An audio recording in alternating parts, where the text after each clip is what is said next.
the best thing for me now is to share her story and our story, and that's going to be the way that I think I'm able to process this immediately. It's going to be very difficult for all of us here, and there's going to be a lot of tears shed, and I've done my fair share already, but this is the only thing that I know how to do at this point, is to share this. I'm okay. This is starting to be a little surreal because Alison and I are normally on the other side, and so for me to now have all of these cameras in my face is very strange and unfortunate, and not where I think any of us want to be, which is on the other side of the camera. So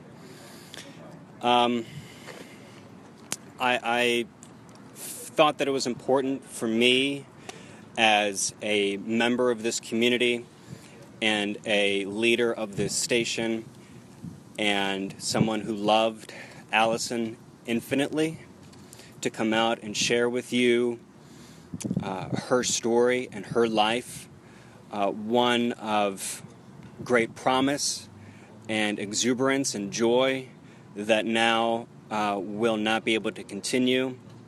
But the life that she led and the life that she shared with me was bright, and we will not do anything to try to extinguish that light that she had.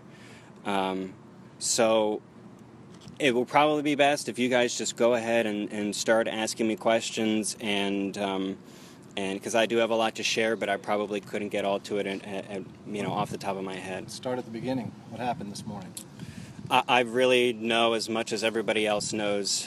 What happened with you? How'd you find out? So let me just kind of give you a little bit of background. Allison started working here about a year ago. She's from Martinsville originally, Martinsville, Virginia, about 45 minutes away. She went to James Madison University about an hour and a half away.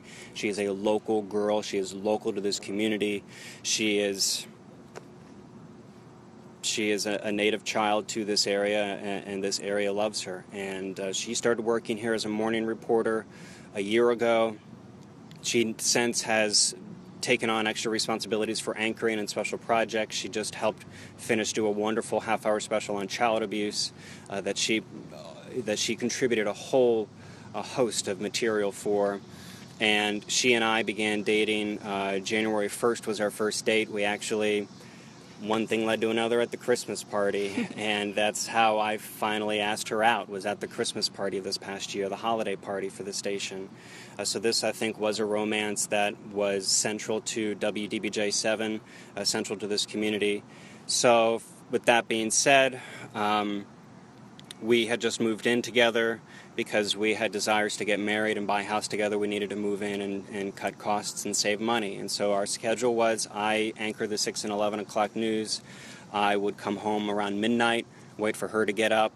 She needed to be at work at 3:30. And this morning, she had to get up a little extra early to go to Smith Mountain Lake. I made her breakfast. I made her lunch. I sent her on her way. I had a habit of always wanting her to text me when she got to work safely, and she did so, and the last thing that she said to me was, "Good night, sweet boy." And the next thing I knew, I wake up to phone calls from the station a little after 7 o'clock telling me that there had been a shooting that happened live on television and that I needed to come to the station.